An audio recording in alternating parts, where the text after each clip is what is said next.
तो बस एक नजर रखना कि कौन सा आदमी है जो वापस आ गया है यूएई से और अब वो वापस नहीं जा रहा यूएई, यहीं पे पाकिस्तान में रह रहा है, इसका मतलब ये भीख मांगता था वहां पे, इसको डिपोर्ट किया गया है। ऐसे भी बहुत सारे होंगे। अच्छा एक चीज और, अभी पाकिस्तान की और जो आपका ख्याल है वो सारे लोग मेरे जान पहचान वाले ने मन पे नजर रखूंगी? मुझे क्या पता वो कौन लोग हैं। और अगर एस्टेब्लिशमेंट चाहेगी और इमरान खान को एक सिंगल वोट भी ना पड़ा तब भी इमरान खान प्राइम मिनिस्टर बन जाएंगे। पाकिस्तान में तो यही सिस्टम चलता है, सबको मालूम है। अब अगर मैं बोल रही हूँ तो उसका मतलब ये ना लिया जाए कि मैं भाई लोग को कुछ बोल रही हूँ। अच्छा रोहित, मुझे लग रहा है तुमने मुझे सिपारी ले रखी है आपने मेरी। नहीं नहीं नहीं नहीं, मैं नहीं, चाहता हूँ ऐसे कि आप ऐसे करके बैठे हुए कुछ मुझे रोक ही नहीं रहे हो, मैं बोलती जा रही हूँ। मुझे भाई कहीं बंदा ब्रेक लेता है। इन्हीं के फाइनेंस मिनिस्टर इशाक डार ने बोला था कि हमारा अकेला कंट्री है जो कलमे के नाम पे बना है, तो हमारी इकोनॉमी को तो ऊपर वाला ठीक करेगा। वो इकोनॉमी की क्या पोजीशन है, ठीक हुई?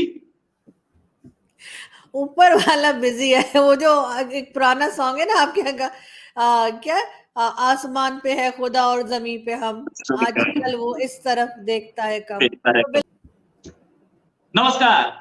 पाकिस्तान के इंटीरियर मिनिस्टर का एक स्टेटमेंट आया कि अभी हाल में बलूचिस्तान में जितने भी आतंकी घटनाएं हुई हैं, जिसको वो आतंकी बोलते हैं और मैं बोलता हूँ कि वो फ्रीडम फाइटर्स हैं, ये अपने आपस का वो है व्यू है। खैर वो आतंकी घटनाएं हुई हैं, जितने भी धमाके हुए हैं या मर्डर हुए, ये सारे के सारे इंडिया ने करवाए हैं, रॉ की साजिश है। अब रॉ की साजिश तो ये पहले दिन से बोलते आए हैं और इस बार फिर सेम ही चीज बोली गई है। इसी पे बात करने के लिए मेरे साथ आरजू काजमी जी। आरजू जी, पहली चीज तो जो वॉलपेपर आप बहुत टाइम से बोल रही थी चेंज हो, पीछे चेंज हो चुका है, thanks a lot for that.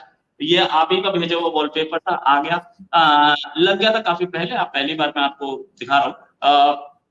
दूसरी चीज, ये बलूचिस्तान में जो कुछ हो रहा है, इसको बोलते हैं रॉ की साजिश। और जब इंडिया बोलता है कि कश्मीर में पाकिस्तान करा रहा है, तो बोलते नहीं इंडिजिनस। मतलब ये दो डबल स्टैंडर्ड्स फिर से, ये रॉ फिर से कैसे याद आ गई अब की बार? देखें, सबसे पहले तो बहुत शुक्रिया रोहित जी कि आपने इनवाइट किया। Thank you so much. बहुत अच्छा लगता है हमेशा आपके चैनल पर आके। और बिल्कुल ये हमेशा से खैर होता रहा है। पाकिस्तान में जब भी कोई इस किस्म का इंसिडेंट होता है, जो अभी हुआ है रिसेंटली बलूचिस्तान में, और दो हादसे हुए बलूचिस्तान में, दो अटैक्स किए गए हैं और दोनों जो है वो 12 रबीउल अव्वल का चल रहा था वहां पे, और नमाज पढ़ी जा रही थी और इस तरह से मॉस्क में किया गया है। तो इस वजह से रश भी ज्यादा था। और इस तरह के लोग जो कहे जा रहा है कि दाइश का नाम आ रहा है बीच में, और ये भी बताया जा रहा है कि जो टीटीपी के लोग होते हैं वो ज्यादातर मस्जिद या इमाम बारगाह या इस तरह की जगहों पे अटैक नहीं करते। वो ज्यादातर अटैक करते हैं मार्केट्स में, पार्क्स में, या कोई और जगह जहां पर क्राउड हो, लेकिन वो मस्जिद वगैरह में नहीं करते। दाइश के लोग जो हैं उनके लिए कहा जाता है कि वो मस्जिद और इमाम बारगाह और इस तरह की जगहों पे ज्यादा अटैक करते हैं, क्योंकि उनका ये मानना है कि बस वही मुस्लिम है और कोई नहीं है। तो अगर और कोई नहीं है तो उनको फिर वो मारने के लिए निकल पड़ते हैं। अब जहां तक बात की जा रही है, जो मुफ्ती साहब ने कहा है, भारत का नाम लिया है, तो ये कोई नई बात नहीं है। ये हमेशा से यही होता आया है कि जब भी कुछ पाकिस्तान में इस किस्म का अटैक या हादसा होता है तो फटाफट जो हमारे लीडर्स हैं या जो हमारे पॉलिटिशियंस होते हैं वो उठकर भारत का नाम लगा देते हैं। लेकिन अच्छी बात ये है जो मैंने आज और कल में भी देखी, कि जो सोशल मीडिया पर उनका ये स्टेटमेंट आया, उसके बाद और दो चार उनके स्टेटमेंट्स आए तो उसके ऊपर लोगों ने रिएक्ट किया है। लोगों ने कहा है कि बस कर दो और अब सही नाम लिए जाएं जिन्होंने किया है, और जो लोग इन्वॉल्व हैं। ये जो आप कह देते हैं ना जी, रॉ ने किया है या रा ने किया है और भारत ने किया है, तो अब जो पाकिस्तान की पब्लिक है उसको समझ आ गई है काफी हद तक। और वो इनका अब ये वाला चूरन जो है ना वो नहीं बिकने वाला। अब इनको खुद ही इस बात को संभालना पड़ेगा, क्योंकि ये जो भी टेरर ग्रुप है ये इन्होंने खुद ही बनाए हैं, और अब ये खुद ही इसको संभालेंगे और रोकेंगे भी। उसके अलावा इनके पास कोई दूसरा रास्ता नहीं है। इसलिए कि चाहे वो एफएटीएफ में आना जाना लगा रहे, चाहे और दूसरी कंट्रीज जो हैं वो, आप देख सकते हैं पहले कहा था आर्मी चीफ ने भी और कई हमारे दूसरे जो पॉलिटिशियंस हैं उन्होंने भी बात की थी कि 25 बिलियन डॉलर जो है वो सऊदी अरब और 25 बिलियन डॉलर जो है यूएई इन्वेस्ट करेगा, ऐसा कहा जा रहा था।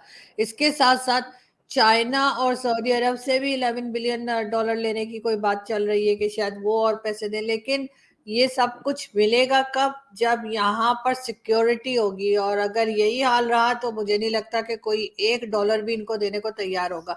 तो अब इन्हें इस चीज के ऊपर काम करना पड़ेगा, इसको रोकना पड़ेगा। ये भारत ने किया है, और ये जो है इजराइल ने किया है, और ये रा की साजिश है, और ये रॉ की साजिश है, और इस किस्म की जो नौटंकियां चलती है ना पाकिस्तान में, वो अब नहीं चलेंगी। बहुत हो गया। और अब पब्लिक भी काफी स्मार्ट हो गई है, थैंक्स टू सोशल मीडिया, कि उसकी वजह से जो है लोगों में काफी अवेयरनेस आई है। अभी भी खैर ऐसा नहीं है कि बहुत से लोग बेवकूफ भी बनते हैं, बहुत से लोग बेवकूफी की बातें भी करते हैं। इससे पहले कि आप बोलेंगे बहुत से लोगों ने ऐसे वैसे कमेंट्स किए, मैं ये बता दूं कि कंप्लीटली पूरा पाकिस्तान जो है उसका तो माइंड नहीं चेंज हुआ है, लेकिन बहुत से लोगों को समझ आ गई है, जो कि अच्छी बात है, पॉजिटिव साइन है।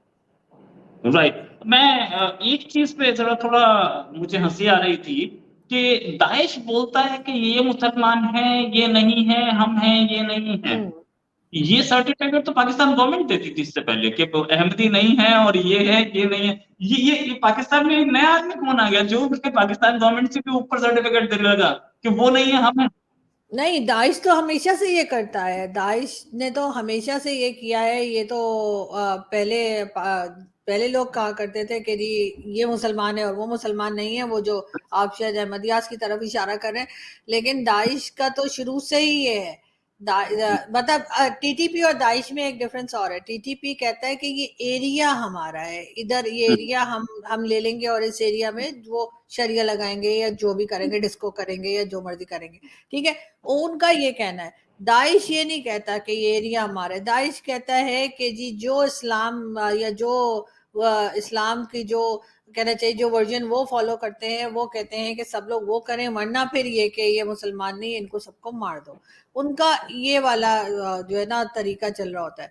तो इसलिए मैं कह रही हूँ कि ये जो मस्जिदों में और उसमें जो ब्लास्ट होते हैं, तो इनको मालूम होता है ना कि रबीउल अव्वल है या ईद है या कोई भी फेस्टिवल जब होता है, तो इन्हें मालूम होता है कि यहाँ पर रश होगा और यहाँ पर लोगों को मारा जा सकता है। तो इसलिए ही ये इस किस्म के अटैक्स जो है वो आप देख रहे होते हैं।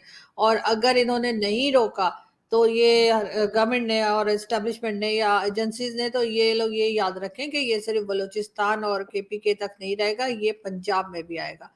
और जब पंजाब में आएगा तो अब इनकी चीखें निकलेंगी, इसलिए कि पंजाब को जरा भी कुछ हो तो ये जरूर एक्शन में आते हैं। इससे पहले ये बलूचिस्तान और उसको थोड़ा हल्के में ही लेते हैं। हमारे हमेशा से न्यूज चैनल्स भी उस न्यूज को थोड़ा कम टाइम देते हैं, लेकिन अगर पंजाब हो तो सब कुछ बंद और सिर्फ सुबह से रात तक यही न्यूज चलती है। लेकिन अब इन्हें थोड़ा सा संभल जाना चाहिए, उसी में बेहतरी है। अब इस तरह से वो जो है ना अपना दामन नहीं झटक सकते या अपने आप को नहीं बचा सकते कि ये तो इंडिया ने कर दिया या ये तो अमेरिका ने कर दिया। ये इन्हीं लोगों ने किया। और बल्कि एक हमारे और मौलाना साहब हैं, उनका नाम मैं भूल रही हूँ, लेकिन ये कि मैंने अपने शो में उनका नाम भी बताया। वो कहते हैं कि जी ये तो मुसलमान का काम ही नहीं है। कहते हैं ये जो अटैक्स किए हैं, ये जो ब्लास्ट किए हैं, सुसाइड बॉम्बिंग की है, ये तो मुसलमानों का काम ही नहीं। मैंने कहा ये काम ही मुसलमानों का है, इसलिए कि वो इस किस्म की हरकतें होती ही मुस्लिम्स की तरफ से। मैंने तो आज तक नहीं सुना कि कोई और रिलीजन का आदमी जो है वो जाकर जो है इस तरीके से फट गया हो कहीं जाकर। हमारे एक वो थे क्या कहते हैं जर्नलिस्ट थे आदर्श कावस जी। तो उन दिनों बहुत ब्लास्ट हुआ करते थे, तो वो कहते थे कि कभी कभी इंसान का दिल चाहता है कि मैं कहीं जाके फट जाऊं। कहते हैं तो फट जाओ भाई जाके, लेकिन कोने में जाके फट जाओ, दूसरों को क्यों लेके फटते हो? दूसरों का क्या ने क्या आपका नुकसान किया है? तो लेकिन ये लोग जो है ये इसी तरीके से जो बेचारे मासूम जिन्होंने कोई इनका कुछ नहीं बिगाड़ा उनको जाके मारते हैं। और उसके बाद इनका ख्याल होता है कि वाह बहुत कोई नेक काम कर रहे हैं और इनको बड़ा कोई फायदा होगा। लेकिन अगर पाकिस्तान की एजेंसीज और पाकिस्तान की फौज और ये पॉलिटिशियन समेत, क्योंकि सब इन्वॉल्व है ना, आप सिर्फ एजेंसी सिर्फ फौज को भी नहीं कह सकते जब तक ये पॉलिटिशियन बीच में ना आए, और इसलिए सारे मिलकर ये सारा काम करते हैं। तो इनको चाहिए कि ये स्ट्रिक्टली इस चीज के ऊपर काम करें और इस तरह के लोगों को पकड़ें और साथ ही साथ इस चीज को रोकें, वरना ये चीज पूरी कंट्री में फैलते हुए ज्यादा वक्त नहीं लगेगा। राइट। ये बात बहुत सही बात बोली आपने कि ये कंट्री ये चीजें प्रॉब्लम देती हैं। अच्छा, एक खबर और है हाल में जिसके बाद मुझे फक्र हुआ कि मेरा नेबरिंग कंट्री ऐसा है जिसके भिखारी बाय एयर जाते हैं। यूएई और वहां पे भीख मांग के आते हैं। 90% एक्सपोर्ट पाकिस्तान भिखारियों का करता है। 90% भिखारी जो है वहां पे, भिखारी जो है यूएई में, वो पाकिस्तानी है। ये किस तरीके की भीख है भाई? बाहर जाता है आदमी। पाकिस्तान की गवर्नमेंट नहीं भेज रही होती है, लोग खुद जा रहे होते हैं। और हो सकता है ये लोगों ने अपना प्रोफेशन बना लिया, और जब कंट्री के प्रेसिडेंट और आर्मी चीफ और प्राइम मिनिस्टर जाकर भीख मांग सकते हैं, लोन मांग सकते हैं, तो आम पब्लिक ने भी फिर यही रास्ता देख लिया होगा, क्योंकि यहाँ पर लोगों के पास जॉब्स भी नहीं है। अगर कोई आप ये समझे कि लोग भीख मांग रहे हैं बहुत ज्यादा, घर से बाहर अगर निकलें, किसी मार्केट में जाएं या कहीं, तो वहां पे आपको पहले से बहुत ज्यादा लोग ऐसे मिलेंगे जो कुछ ना कुछ मांग रहे होते हैं। कोई कहेगा मेडिसिन दिला दो, कोई पैसे मांग रहा होगा, कोई कहेगा राशन दिला दो। ऐसे लोग बहुत मिलते हैं मुझे। तो इस किस्म के लोगों की तादाद जो है ना बहुत ज्यादा बढ़ गई है पिछले 4-5 साल में। और उसमें से बहुत से लोग ऐसे हैं जो शायद पहले ये सब कुछ ना करते हो, लेकिन अब लोगों के पास जॉब्स नहीं है और लोग बहुत ज्यादा परेशान है। लेकिन ये जो गल्फ में जाके भीख मांगने का तरीका है, ये हो सकता है पहले भी हो, और अभी डिस्कवर अभी किया हो सऊदी गवर्नमेंट ने, और इस तरह से पकड़ा हो। बिल्कुल निकालना चाहिए ऐसे लोगों को। लेकिन ऐसे लोगों को निकालें, लेकिन उसके साथ जो बड़े बड़े लोग आते हैं उनको भी निकालें ना। उनको भी कहें कि जाओ काम करो, जाके अपनी कंट्री में कुछ बनाओ, अपनी कोई ट्रेड खोलो, अपने लिए खुद कोई सामान तैयार करो, लोगों को यानी दूसरी कंट्रीज को वो सामान दो, किसी तरीके से अपनी कंट्री को खुद चलाओ। तो शायद पाकिस्तान के जो करता धरता है या जो पाकिस्तान के पॉलिसी मेकर्स है, शायद वो फिर कुछ काम करने लग जाएं। और ये जो बार बार हम देखते हैं कि कभी चाइना के पास जा रहे हैं, कभी सऊदी अरब के पास जा रहे हैं, कभी आईएमएफ के पास जा रहे हैं, शायद वो चीजें कम हो जाएं, वो चक्कर कम हो जाए। आज भी बताया जा रहा था कि आईएमएफ की सारी शर्तें पूरी कर दी हैं। आप आईएमएफ की शर्तें पूरी कर रहे हैं, लेकिन आप ये भी तो देखें कि उसके बाद क्या होगा। जब वो पैसा खत्म हो जाएगा, फिर ये कहेंगे अगले प्रोग्राम में जाना है, यही चलता रहेगा। तो जाहिर है इन लोगों को जैसे निकाला है ना सऊदी अरब ने और दूसरी कंट्रीज ने निकाला है पाकिस्तानियों को, तो इसी तरीके से इनको चाहिए कि जिस वक्त यहाँ के लीडर्स या यहाँ के जो लोग मुल्क को चला रहे हैं, जब वो पैसा मांगने जाते हैं, उनको भी इसी तरीके से निकालें अपनी कंट्री से एक पैसा दिए बगैर। तभी ये सुधरेंगे, उसके बगैर कुछ नहीं हो सकता इनका। राइट। अच्छा, एक चीज और कि वो जितने लोग यहाँ से पाकिस्तान से भीख मांगने जा रहे थे बाहर, उन सबको डिपोर्ट किया गया। और उनमें से कोई भी अपने कंट्री में ये नहीं बताता है कि मैं वहां भीख मांगता हूँ। तो बस एक नजर रखना कि कौन सा आदमी है जो वापस आ गया है यूएई से और अब वो वापस नहीं जा रहा यूएई, यहीं पे पाकिस्तान में रह रहा है, इसका मतलब ये भीख मांगता था वहां पे, इसको डिपोर्ट किया गया है। ऐसे भी बहुत सारे होंगे। अच्छा, एक चीज और, अभी पाकिस्तान की और जो, आपका ख्याल है वो सारे लोग मेरे जान पहचान वाले ने, मन पे नजर रखूंगी, मुझे क्या पता वो कौन लोग हैं। नहीं वो मतलब अड़ोस पड़ोस में होंगे ना, कोई ऐसा आएगा नहीं, सडनली देखने में मैं हो गया वैसे कि अड़ोस वही क्या पड़ोस, है। मेरा ऐसा अड़ोस पड़ोस हरगिज नहीं है जो भीख मांगता हो।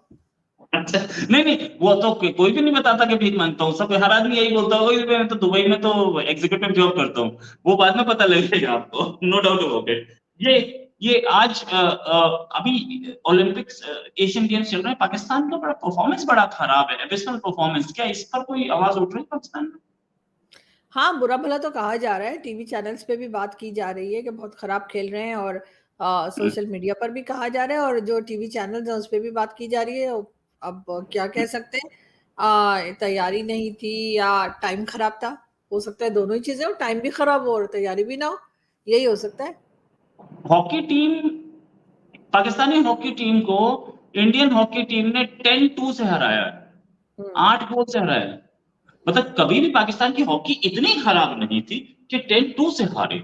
मुझे नहीं नहीं, समझ में आता।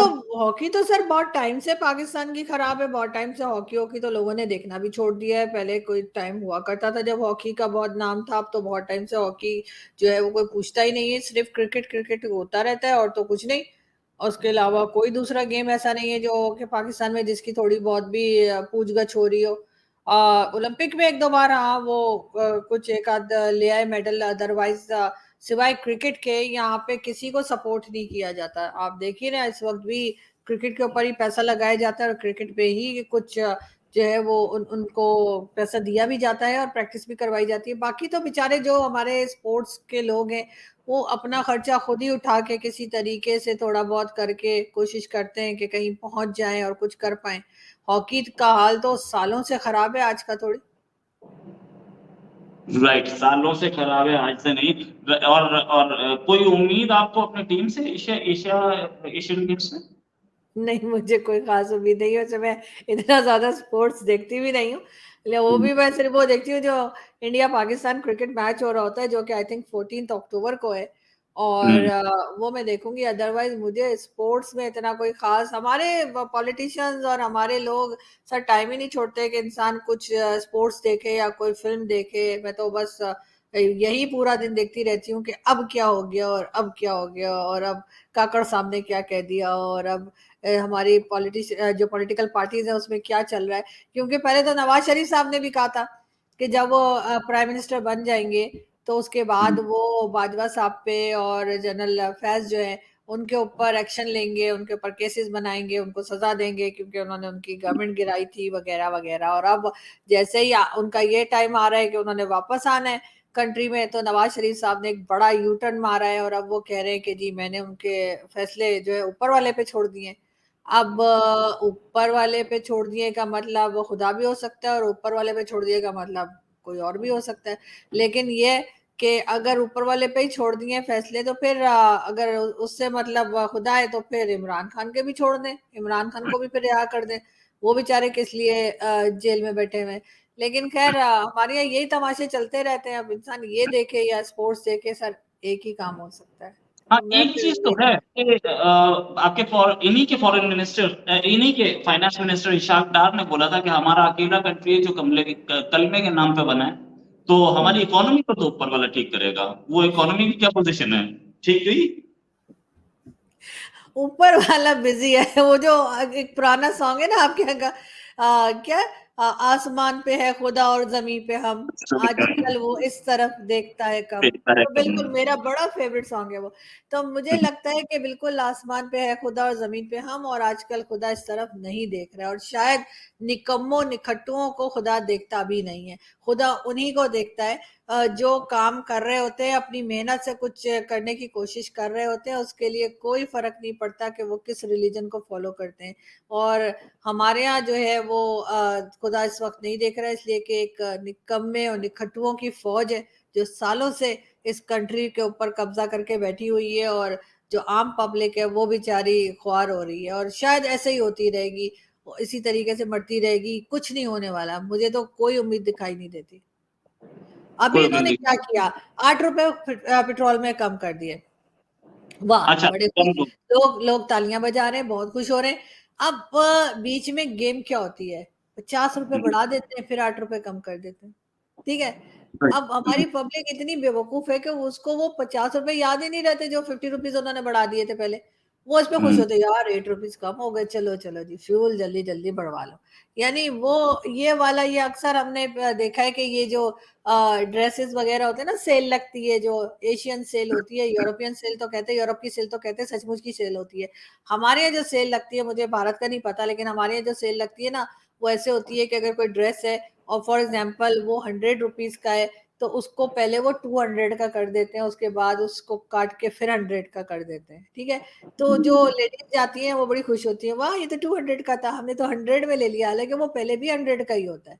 लेकिन वो बेवकूफ बनती है। तो यही हमारे यहाँ फ्यूल का होता है। पहले फ्यूल की प्राइस इतने हाई कर देते हैं कि लोगों की चीखें निकल जाती हैं, उसके बाद उसमें से 2 4 8 रुपए कम कर देते हैं, पब्लिक खुश हो जाती है। कुछ दिन के बाद आप फिर देखेंगे प्राइस हाई हो जाएगी। तो ये वाला तमाशा यहाँ पे चलता रहता है। और अब शायद लोग भी जो है वो आदी हो गए या क्या है, वरना तो होना तो ये चाहिए कि लोगों को जाके और ये जो लीडर्स बैठे हुए हैं इनका गिरबान पकड़ लेना चाहिए, जो ये बड़ी बड़ी गाड़ियों में घूमते हैं, बड़े बड़े इनके खर्चे हैं। इनको कहना चाहिए, वो जी हमारे वो काकड़ साहब कह रहे थे कि जी अगर लोग बिजली का बिल नहीं दे पा रहे तो मेरे ऑफिस का एसी बंद कर दीजिए। लो जी, मतलब इनके ऑफिस का एसी बंद कर देने से लोगों के सारे मसले हल हो जाएंगे। जो एक कमरे में ये बैठे होते हैं प्राइम मिनिस्टर बन के, उसका एसी बंद कर दे। तो इतने अजीब किस्म के, इतने खाली दिमाग के लोग अगर आप बिठा देंगे ऐसी सीट पे जहां पर उनको यही नहीं पता कि लोगों की परेशानी का हल क्या है, तो फिर यही होगा पाकिस्तान का जो हाल हो रहा है। उसके बाद जब कुछ नहीं बन पड़ती तो बस फिर इंडिया पे अटैक शुरू कर देते हैं, किसी और कंट्री पे शुरू हो जाएंगे। फिर अचानक उनको जो है याद आने लगेगा कि जी हमारे साथ तो पता नहीं क्या क्या हो रहा है। लेकिन साथ ही साथ इस किस्म के अटैक्स भी शुरू हो जाते हैं जब गवर्नमेंट से कोई बात नहीं संभलती, जब गवर्नमेंट की कुछ समझ में नहीं आ रहा होता कि क्या हुआ। आप हिस्ट्री उठा के देख लीजिए, जब जब पाकिस्तान की हालत खराब हुई है, इकोनॉमी की हालत खराब हुई है, पब्लिक ने बोलना शुरू किया, इस किस्म के अटैक्स बढ़ गए। सबकी अटेंशन डाइवर्ट करने के लिए अब सब लोग उस तरफ देखने लगेंगे, अरे वहां पे टैक्स हो रहे हैं, यहाँ भी हो सकता है कल को मैं मार्केट जाऊं वहां भी कोई फट जाए आकर। तो अब मुझे वो देखना है या मैं ये देखूं कि यहाँ पे लोगों के पास खाने को नहीं है। तो ये बहुत सारी चीजों की ना कुछ गड़बड़ घोटाला यहाँ चल रहा है, जिसमें ये बहुत से टेरर ग्रुप्स भी हैं जिनको इन्होंने सपोर्ट किया, वो भी आके इस किस्म की हरकतें कर रहे हैं, कुछ खुद ये होने भी दे रहे हैं। इनको लग रहा है ठीक है ऐसा होता रहेगा तो लोगों की अटेंशन डाइवर्ट होती रहेगी। वो 9 मई को लेके अभी तक ये रोए जा रहे हैं कि 9 मई वालों को नहीं छोड़ेंगे, तो ये तो वो। इमरान खान को इन्होंने अंदर रखना है कि खान साहब बाहर ना आ जाए इलेक्शन से पहले। हालांकि इलेक्शन तो यार आप लोग खुद कराते हो, मतलब इलेक्शन में कब किसी का वोट का कोई मतलब है ही नहीं पाकिस्तान में कि कोई जाके वोट डालेगा तो हमारी पसंद का जो लीडर है वो आ जाएगा। वो तो ये लोग खुद ही सेलेक्ट करते हैं। तो फिर इमरान खान अंदर रहे या बाहर रहे क्या फर्क पड़ता है। इसलिए कि वो तो अगर बाहर भी हुए और इलेक्शन में खड़े भी हो गए, पूरे पाकिस्तान ने वोट डाल दिया इमरान खान को, लेकिन फिर भी अगर एस्टेब्लिशमेंट चाहेगी तो इमरान खान नहीं जीत सकता। और अगर एस्टेब्लिशमेंट चाहेगी और इमरान खान को एक सिंगल वोट भी ना पड़ा तब भी इमरान खान प्राइम मिनिस्टर बन जाएंगे। पाकिस्तान में तो यही सिस्टम चलता है, सबको मालूम है।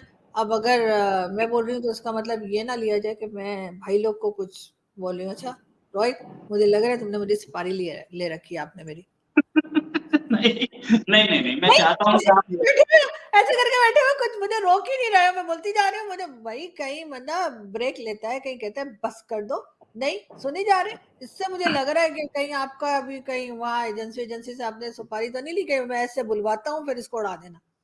नहीं नहीं नहीं नहीं, आप बोलती हैं तो आप बोलती इतना अच्छा है, मेस्मराइजिंग बोलती हैं कि मैं सुनता रहता हूँ ये चीज। अच्छा, मैं एक चीज और बोला था कि आपके जो प्राइम मिनिस्टर है ना काकड़ साहब, उनसे तो बड़ा रश्क होता है, मतलब इतनी जलन होती है।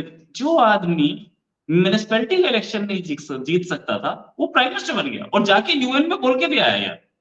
मतलब काबिलियत है यार, एक चीज सही की बात काबिलियत है। है।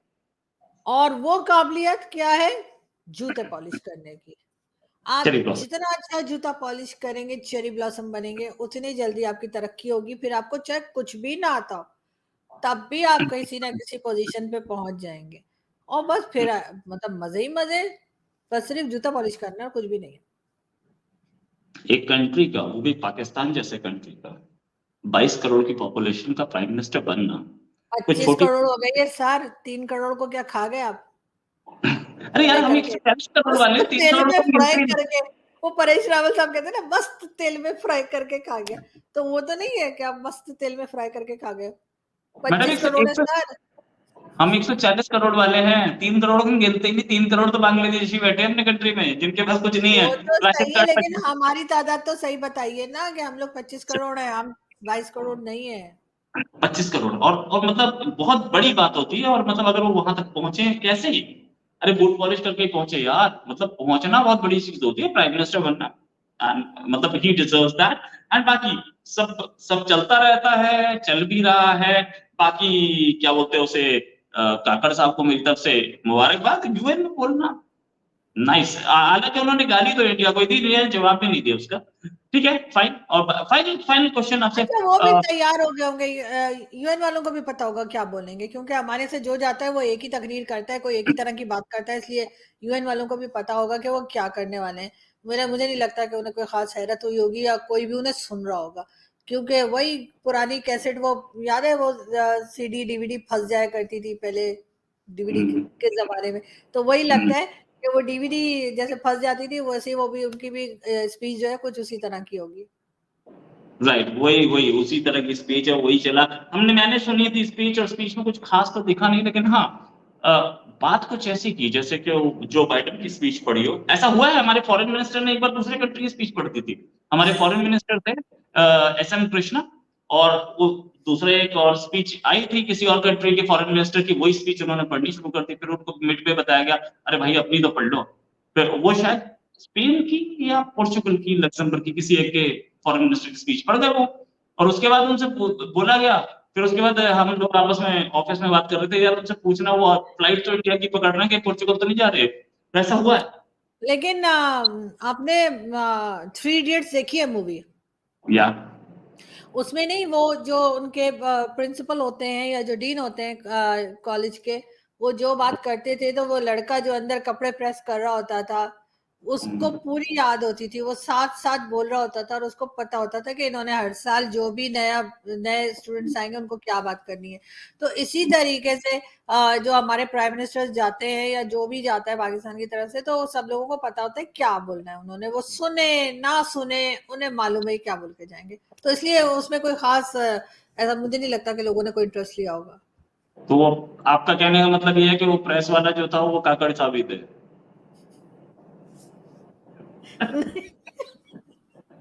मतलब आपके प्राइम मिनिस्टर ऑफिस के बाहर वो काकड़ साहब सुनते थे प्रेस करते हुए, अब की बार जाके उन्होंने बोल दिया। अरे नहीं, मेरा मतलब है कि वो एक ही स्पीच होती है सबकी, तो इसलिए पब्लिक जो बैठी है वो प्रेस करने वाला लड़का है, और पब्लिक को पता है कि वो क्या बोलेंगे, इसलिए राइट उनको सुने ना सुने एक ही बात है।